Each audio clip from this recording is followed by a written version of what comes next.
அனைவருக்கும் வணக்கம். ராஜா நல்லா படிக்கிற பையன். ரொம்ப ஆக்டிவாக இருப்பான், சுறுசுறுப்பாக இருப்பான். ஸ்கூலில் என்ன போட்டி வச்சாலும் அவன் தான் ஃபஸ்ட்டு வருவான். பேச்சு போட்டி, கட்டுரை போட்டி, ஆக்டிங் எதாக இருந்தாலும் படிப்பிலும் ஃபஸ்ட்டு தான். ஆனால் அவன் ஒரு ஏழ்மையான பையன்தான். அப்பா ஒரு விவசாயி, அம்மா வந்து ஒரு ஹோம் மேக்கர் தான். அவனுக்கு வந்து படித்து பெரிய ஆள் ஆகணும், கலெக்டர் ஆகணும் அப்படின்னு சொல்லி நினைக்கிறான். அப்புறம் 12th எக்ஸாமும் வருது. ஒவ்வொரு எக்ஸாமும் நல்லா எழுதிட்டு வரான். அப்புறம் நாளைக்கு வந்து பார்த்திங்கன்னா அவனுக்கு வந்து மேத் எக்ஸாம், கணக்கு பாடம். நைட்டு உட்காந்து போட்டுட்டே இருக்கிறான். போட்டு பார்க்குறான். 1 மணி வரலும் போட்டு பார்க்குறான். அவங்க அம்மா வந்து சொல்கிறாங்க, கண்ணு மணி 1 ஆயிடுச்சு, போய் தூங்கு சாமி, நல்லா தூங்கினா தான் அடுத்த நாள் போய் ஃப்ரெஷ்ஷாக எக்ஸாம் எழுத முடியும் அப்படின்னு சொல்கிறாங்க. அவன் கேட்கவே இல்லை. 2 மணி ஆகுது, 3 மணி ஆகுது, 4 மணிக்கு தான் போய் படுக்கிறான். அப்புறம் 6 மணிக்கு எந்திரிச்சிட்றான். ஜஸ்ட் 2 மணி நேரம் தான் தூங்குறான். தூங்கும் ஒரு டீப் ஸ்லீப் கிடையாது. அப்புறம் எக்ஸாம் வந்து 9 மணிக்கு எக்ஸாம் ஹால் இருக்கணும். 8 மணிக்கே கிளம்பிடுறான். ஏன்னா ட்ராவலிங்க்கே 1 hour ஆகும். அப்புறம் எக்ஸாம் ஹால்குள்ளே போயிடுறான். ஆனால் பயங்கரமாக அவனுக்கு தலைவலிக்குது. பயங்கர தலைவலி.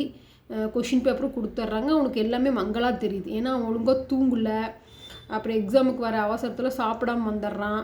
அப்புறம் அவனால் எக்ஸாமே நல்லா பண்ண முடியல.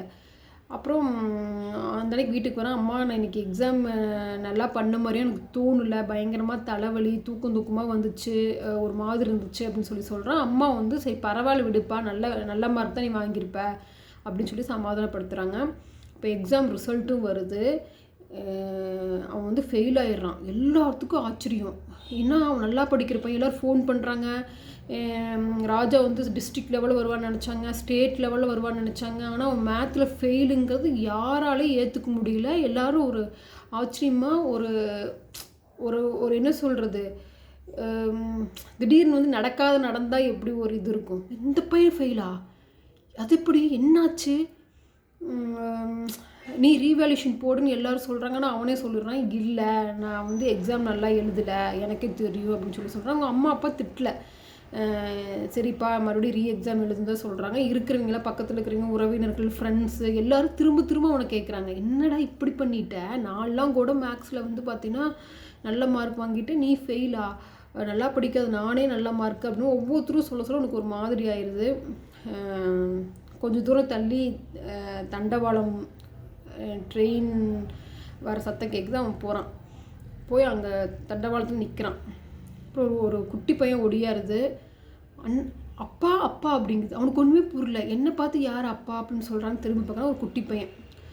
அந்த பையன் இவன் 12வது அப்படின்னா அந்த பையன் பார்க்குறக்கு ஒரு 6வது படிக்கிற மாதிரி இருக்கும் அந்த ஸ்டேஜ். அந்த அப்பா, நான் உனக்கு அப்பாவா, நீங்கள் ஒரு நிமிஷம் வாங்க, வெளியில் வாங்க, நான் சொல்கிறேன், நீங்கள் தான் என் அப்பா, வெளியில் வாங்க, நான் சொல்கிறேன் அப்படின்னு சொல்லி ஒன்றுமே புரியல அவனுக்கு.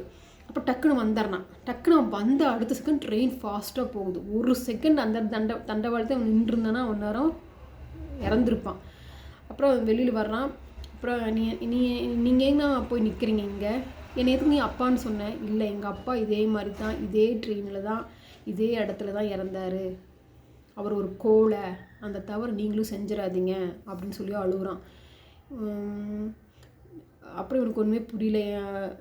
நீ என்னை காப்பாற்றுறது தான் நீ அப்பான்னு சொன்னியா. ஆமாம் அண்ணா, நான் உங்களை காப்பாற்றுறேன், அப்போ தான் நீங்கள் என்ன வெளியில் வருவீன்னு சொல்லி தான் நான் அப்படி சொன்னேன். எங்கள் அப்பா இப்போ போயிட்டாரு, ஆனால் இப்போ நான் ஒவ்வொரு நாளும் எங்கள் குடும்பம் வந்து வறுமையில் இருக்குது, எங்கள் அப்பாவை நினச்சி நான் அழுதுட்டுருக்குறேன். அதே தவிர நீங்கள் செஞ்சிடாதீங்க.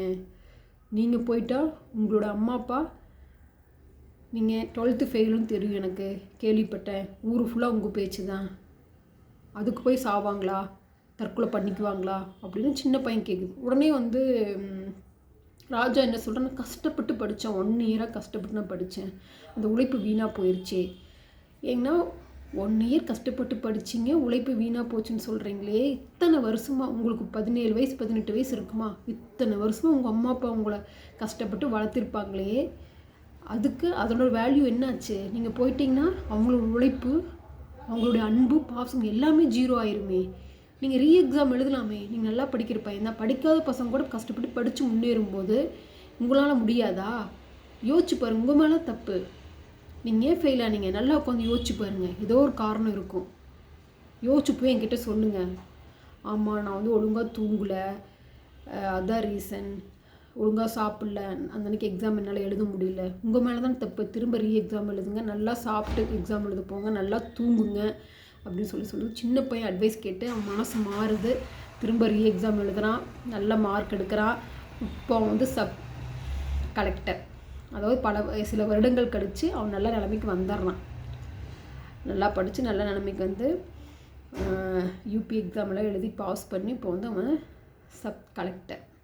அப்புறம் தான் திடீர்னு ஞாபகம் வருது, அந்த சின்ன பையனை போய் திரும்ப நம்ம பார்க்கணும் அப்படின்னு சொல்லிட்டு அதே இடத்துக்கு போகிறான். ஆனால் அந்த சின்ன பையனை காணோம். அந்த பையனை அதே இடத்துல இருக்குமா, எல்லா பக்கம் தொலைவி பார்க்குறான். அவனால் அந்த சின்ன பையனை கண்டுபிடிக்கவே முடியல. அவனுக்கு அது மட்டும்தான் உறுத்திக்கிட்டே இருக்குது. அந்த சின்ன பையன் யார் என்னன்னு கண்டுபிடிச்சி முடிஞ்ச உதவி செய்யணும் அந்த பையனன்னு சொல்லி நினைக்கிறான். ஆனால் அவன் கண்ணில் அந்த சின்ன பையன் படவே இல்லை. ஸோ அந்த கதையில் நீங்கள் என்ன தெரிஞ்சுக்கிட்டீங்க அப்படிங்கிறது கமெண்ட் பண்ணுங்கள். தென் அந்த சின்ன பையன் யாராக இருக்கும், அந்த சின்ன பையன் அனுப்புனது யாராக இருக்கும்? ஒரு வேளை ராஜா முதல்ல அந்த பையன் அட்வைஸ் பண்ண அடுத்த நாளே இந்த பையனை தேடி கண்டுபிடிச்சிருக்கலாமே. இவ்வளோ வருஷங்கள் கழித்து அந்த சின்ன பையன் ஞாபகம் ஏன் ராஜாவுக்கு வரணும்? கமெண்ட் பண்ணுங்கள். அடுத்த வீடியோவில் பார்க்கலாங்க. நன்றி, வணக்கம்.